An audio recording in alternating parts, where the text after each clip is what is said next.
Des dons de guérison et plus encore. Par F. Borsworth. Pendant plus de 30 ans, au cours de grandes campagnes d'évangélisation, je me suis dépensé à prier pour les malades et les affligés. Au cours de cette période, nous avons dirigé le National Radio Revival pendant 14 ans, où nous avons reçu quelques 250 000 lettres, pour la plupart des demandes de prière de gens malades et souffrants, qui n'auraient pu se rétablir sans l'action directe du Saint-Esprit réagissant à la prière de la foi. Nous avons reçu plusieurs milliers de témoignages spontanés de gens qui ont été guéris miraculeusement de tous les genres d'afflictions physiques qui existent à ma connaissance, y compris la lèpre. À Dieu soit toute la gloire, car de tels résultats ne peuvent être attribués à nul autre que lui.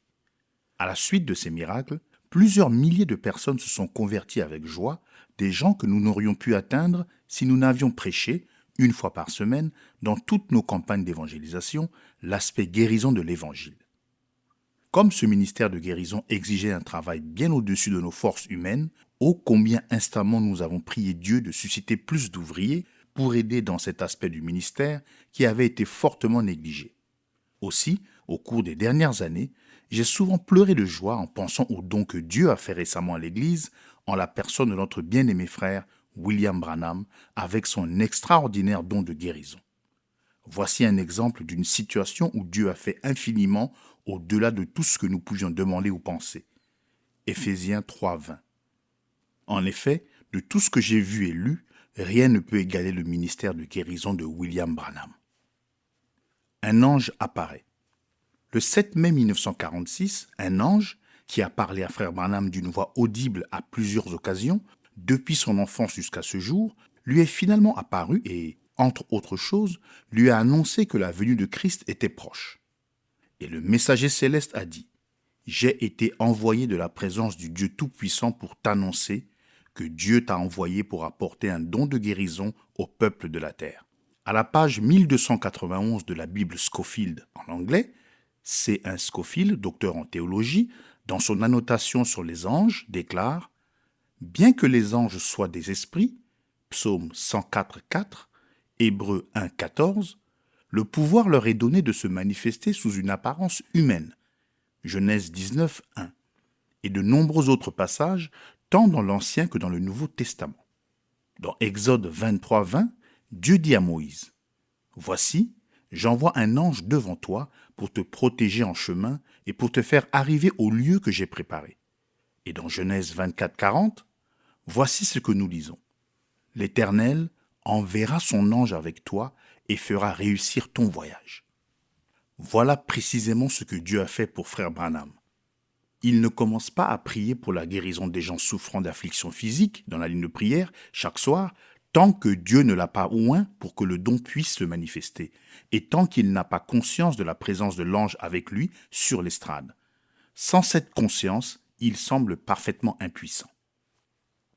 2 signes lui sont donnés. Maintenant, remarquez que non seulement Dieu a envoyé un ange pour accompagner Moïse, mais il a aussi donné à celui-ci 2 miracles parfaits qui allaient servir de signes et de preuves pour les gens, démontrant que Dieu lui était apparu et qu'il lui avait donné la commission d'être, sous la conduite divine, leur libérateur. Exode 4, 1-31. Le premier signe, ce fut le bâton de Moïse qui devint un serpent, et le deuxième signe, ce fut de mettre sa main dans son sein et que celle-ci se couvre de lèpre, blanche comme la neige, etc. Dieu dit à Moïse : « S'ils ne te croient pas et n'écoutent pas la voix du premier signe, ils croiront à la voix du dernier signe. » Exode 4:8.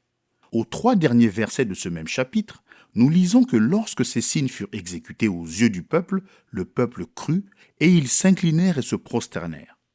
De même, Dieu, en plus d'envoyer un ange pour accompagner frère Branham et le faire réussir, il a aussi donné à celui-ci 2 signes absolument miraculeux qui ont servi à faire grandir la foi des milliers de gens humainement incurables jusqu'au niveau où le don de guérison pouvait entrer en action. Diagnostic surnaturel.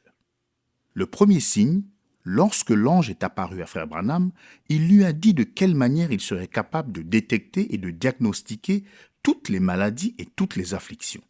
Pendant que le don était en action, en prenant la main droite du patient, il allait sentir différentes vibrations ou pulsations physiques qui lui indiqueraient les différents maux dont souffrait chaque patient. Les maladies microbiennes qui indiquent la présence et l'action d'un esprit d'affliction oppressant, acte 10-38, peuvent être senties de façon très nette. Quand l'esprit d'affliction entre en contact avec le don, la perturbation physique est telle qu'elle devient visible sur la main de frère Branham et elle est si réelle que sa montre s'arrête aussitôt. L'effet produit sur frère Branham est celui qu'on ressent quand on saisit un fil électrique parcouru par un courant trop élevé. Quand l'esprit oppressant a été chassé au nom de Jésus, on peut voir la main rouge et enflée de frère Branham redevenir normale. Si l'affliction n'est pas une maladie microbienne, alors Dieu, par l'Esprit, révèle toujours à frère Branham la nature de l'affliction. Généralement, le premier signe suffira pour faire grandir la foi de l'individu jusqu'au niveau de la guérison. Sinon, le deuxième signe le fera. Un voyant. Le deuxième signe. L'ange lui a dit que l'onction lui permettrait de voir et de relater aux personnes souffrantes de nombreux événements de leur vie depuis leur enfance. Frère Branham va même jusqu'à dire à certaines personnes quelles étaient leurs pensées alors qu'elles venaient sur l'estrade ou avant qu'elles viennent à la réunion. Dernièrement, je l'ai entendu dire à une mère qui amenait sa petite fille « Madame, votre enfant est sourde et muette de naissance.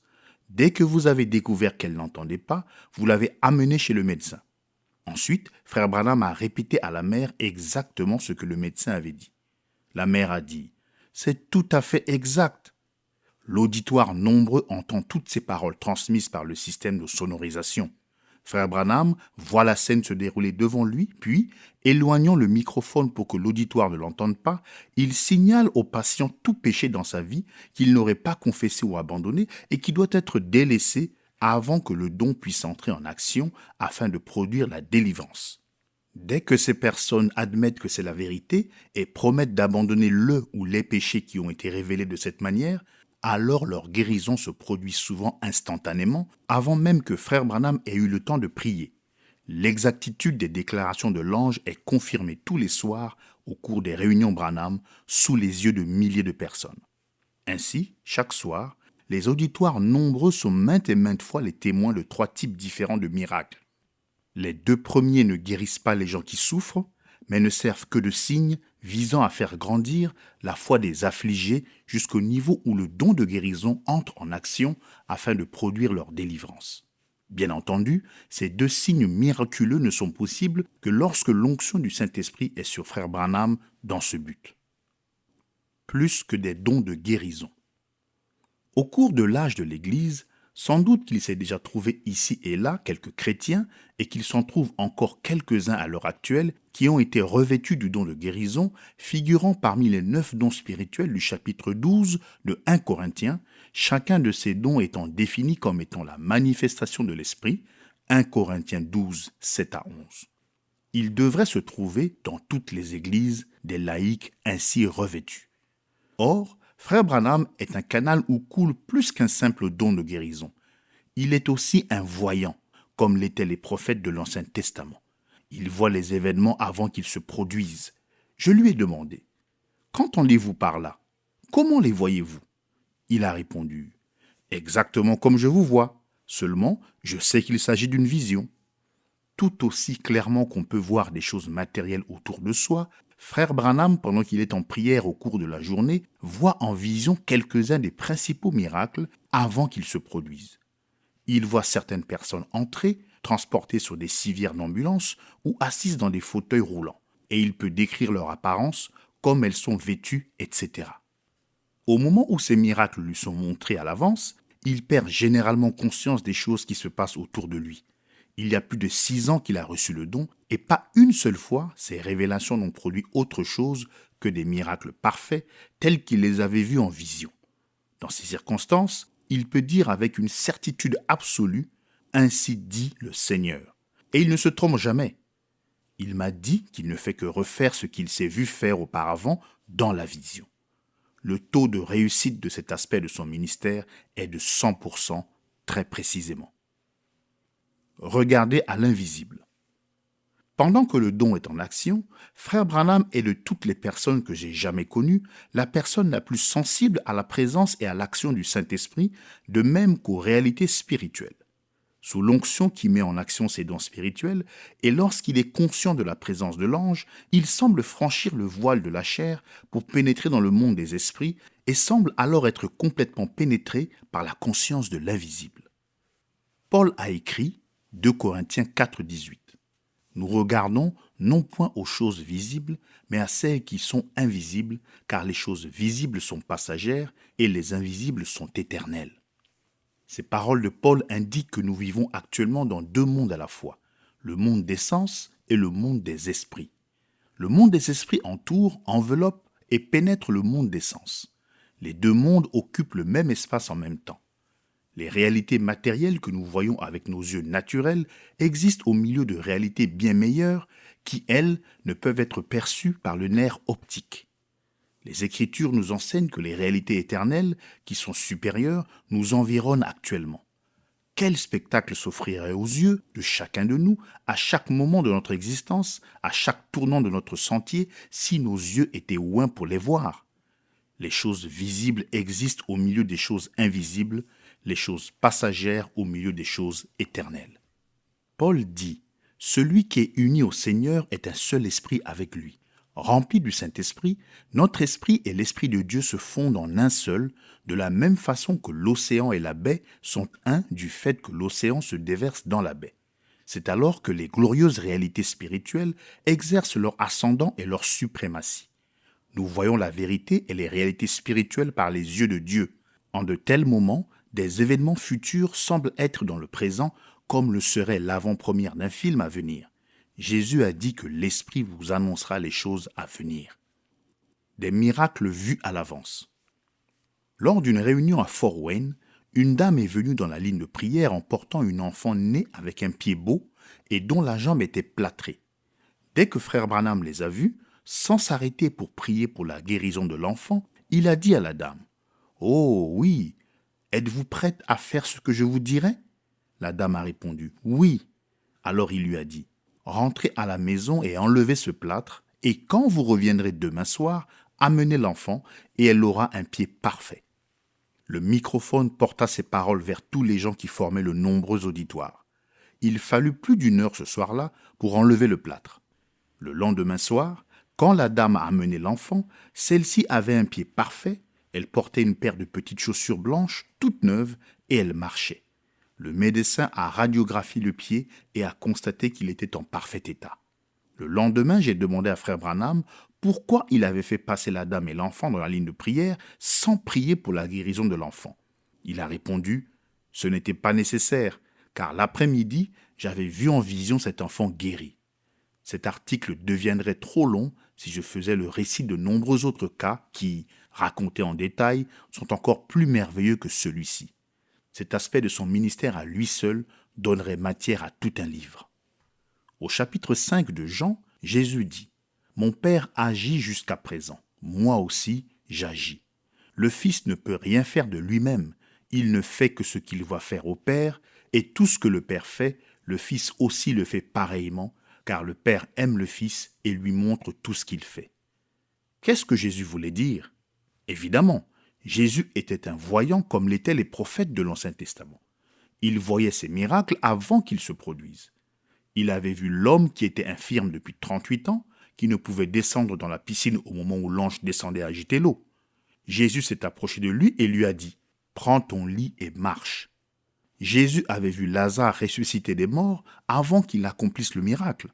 Il a dit à Nathanaël « Avant que Philippe t'appelle, quand tu étais sous le figuier, je t'ai vu. » Jean 1, 48.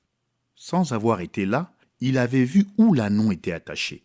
Il a dit à 2 de ses disciples « Allez à la ville, vous rencontrerez un homme portant une cruche d'eau, suivez-le. » Marc 14, 12 à 16.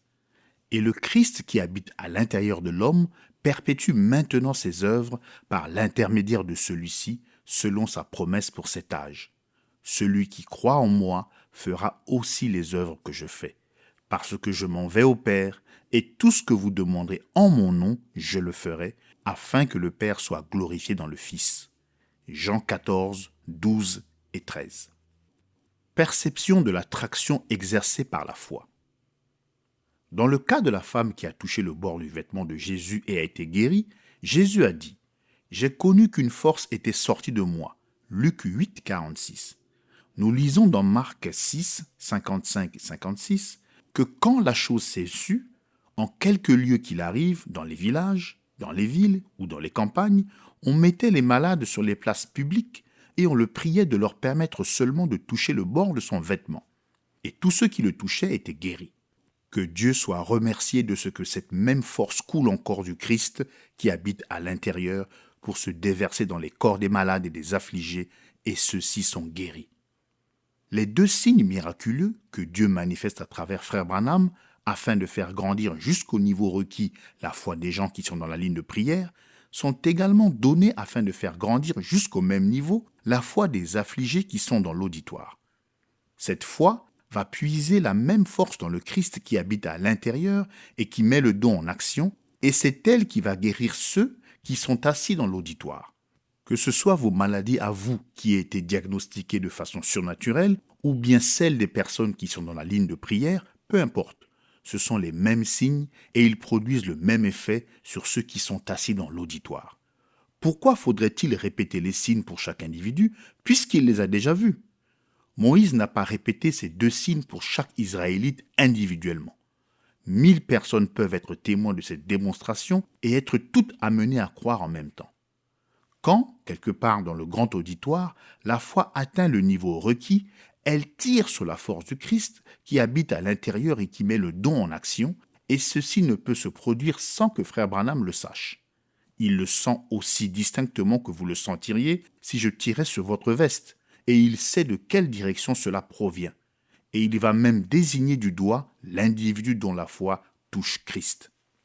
Un jour, au cours des réunions de Louisville, pendant qu'il priait pour les malades sur l'estrade, il sentit une traction continue de la foi en provenance de l'auditoire, et dès que cette traction eut cessé, il pointa son doigt dans la direction d'où c'était venu, et il dit « Une dame là-bas vient d'être guérie d'un cancer. » Et c'était exact. Au moment où il lisait l'écriture devant un autre auditoire, il s'arrêta et pointa son doigt vers un homme qu'il n'avait jamais vu auparavant, et il lui dit « Frère, votre foi vient tout juste d'opérer la guérison du cancer qui suppurait entre votre genou et votre cheville. » Le cancer sécha instantanément. Pendant une réunion à Flint, alors qu'il priait pour les gens qui étaient dans la ligne de prière, il s'arrêta et pointa son doigt vers le deuxième balcon à sa droite, en disant « Je viens d'avoir une vision d'une dame vêtue d'un tailleur bleu et d'un corsage rayé. Elle vient d'être guérie d'un cancer. » Cette femme se leva d'un bond et dit avec beaucoup de joie « Je suis la dame en question. » Sa foi fit pour elle au deuxième balcon ce que la foi faisait pour ceux qui se trouvaient sur l'estrade. Une jeune fille qui louchait de naissance et qui suivait l'enseignement de l'Institut biblique de Fort Wayne au moment des réunions là-bas, dit à Madame Bosworth qui était à l'arrière, au stand de librairie « Je ne vois vraiment pas comment je pourrais entrer dans cette ligne de prière, il y a tellement de monde. » Madame Bosworth lui dit « Ce ne sera pas nécessaire. Vous n'avez qu'à vous asseoir ici et à demander à Dieu de faire grandir votre foi jusqu'au niveau requis pour la guérison, et vous tirerez alors du don la force de guérison. » C'est ce qu'elle fit, et pendant le service, Frère Branham s'arrêta, pointa son doigt vers elle et dit « Une jeune fille, tout au fond là-bas, vient d'être guérie de strabisme. Depuis ce moment-là, ses yeux sont bien droits. » Une jeune femme fut transportée à la Réunion sur une civière. Elle se mourait de la leucémie. Aussi bien à la clinique Johns Hopkins qu'à la clinique Mayo, on lui avait dit que tout ce qui était possible avait été fait et qu'il n'y avait plus d'espoir. Son esprit avait commencé à lâcher. Je suis descendu discrètement de l'estrade, je me suis approché de sa civière et je lui ai dit de prier que Dieu fasse grandir sa foi jusqu'au niveau requis pour la guérison et que cela aurait pour effet soit de mettre le don en action, soit d'attirer Frère Branham vers elle. J'ai vu ses lèvres bouger pendant qu'elle priait. Tout à coup, Frère Branham a senti cette traction de la foi, il est descendu brusquement de l'estrade, il est allé vers sa civière, a prié pour cette jeune femme et lui a dit « Au nom de Jésus, levez-vous de votre civière, recevez la force divine et soyez rétablis. » Elle a obéi et les mains levées, avec des larmes de joie et d'adoration coulant sur ses joues, elle a marché de long en large devant tous les gens et dans les allées.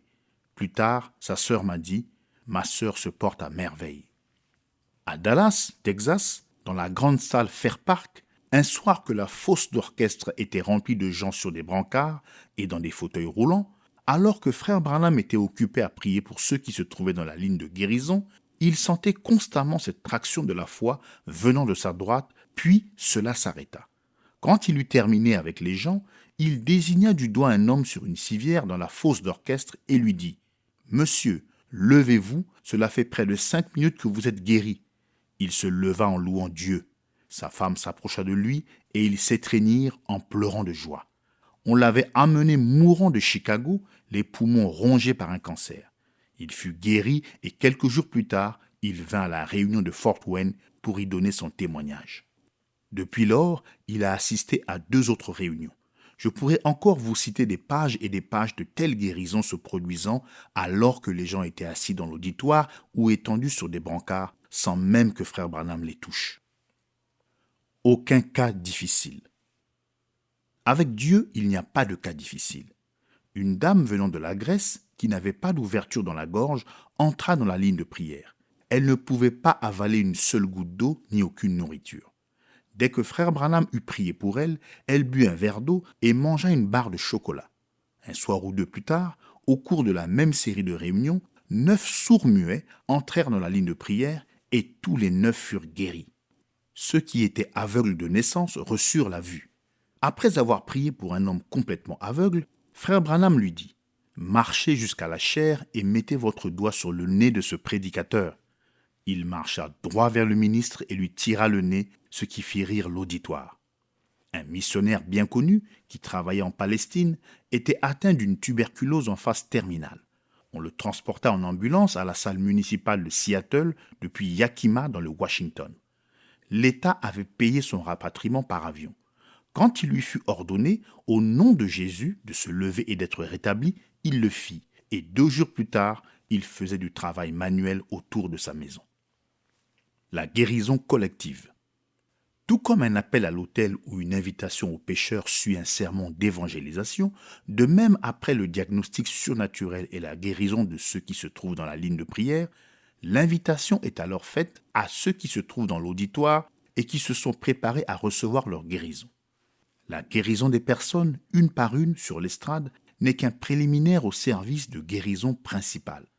Ce n'est, pour ainsi dire, qu'un sermon sous forme de démonstration pour tous les gens de l'auditoire qui ont besoin de recevoir les bienfaits de l'aspect guérison de l'Évangile. De même qu'une centaine de pécheurs pourraient répondre à l'invitation de l'évangéliste et expérimenter collectivement ce miracle plus grand encore que la nouvelle naissance, ainsi il a été étonnamment démontré que les malades peuvent être guéris collectivement par le don de guérison. Généralement, vers la fin du service, frère Branham désigne rapidement une personne après l'autre en disant « Christ vous a guéri ». Alors, certains lancent leurs cartes de prière en l'air, jettent leurs béquilles par terre, ceux qui ne pouvaient pas se tenir debout ni marcher se lèvent d'un coup, certains vont même bondir de joie en louant Dieu. Une telle démonstration est indescriptible. Dans une certaine réunion, un garçon en fauteuil qui ne pouvait ni se lever ni marcher se leva d'un bond en louant Dieu. Quelques minutes plus tard, je lui ai fait signe et j'ai demandé aux gens de s'écarter pour lui permettre de venir sur l'estrade.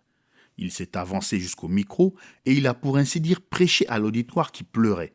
Le don était entré en action pour la guérison collective, tout comme il l'avait fait dans la ligne de prière où les personnes avaient été guéries une par une.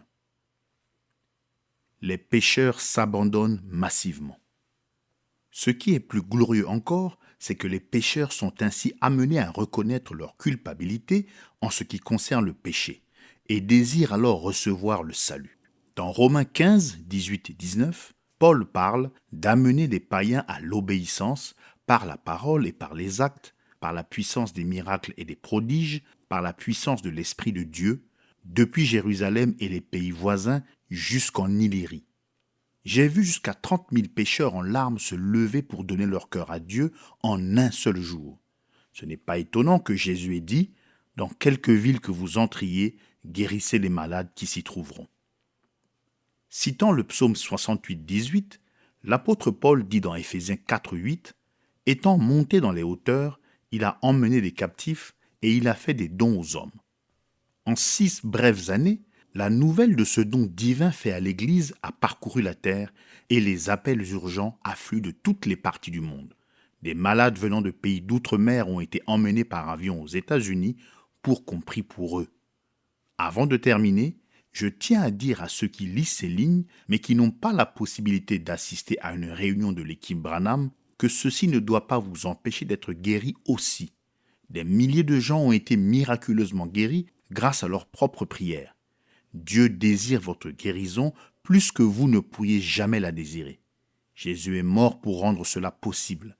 Le calvaire fait de tout ce que Dieu a promis votre propriété personnelle. Guéri tout entier, voilà la volonté de Dieu qui a été prouvée et démontrée aux multitudes. Notre documentation sur la guérison, conjointement avec la prière de la foi, a mis la guérison à la portée de plusieurs milliers de personnes. Un flot ininterrompu de témoignages spontanés nous parviennent encore de nos amis de la radio et de leurs connaissances. Mon livre, Christ le guérisseur, qui en est à sa 7e édition, 250 pages, contient et explique clairement les vérités bibliques qui ont libéré des multitudes de gens de toute espèce d'affliction corporelle humainement incurable, alors qu'il n'y avait personne de présent avec le don de guérison, pas même un ancien pour prononcer la prière de la foi. Ils furent guéris en croyant simplement et en se conformant aux Écritures se rapportant à la guérison de leur corps, de la même manière que les pécheurs croient et se conforment aux Écritures se rapportant à la guérison de leur âme. Ma brochure intitulée « La confession chrétienne » qui montre quelles doivent être nos affirmations pour nous permettre d'obtenir toutes les bénédictions rattachées à la rédemption fait des prodiges.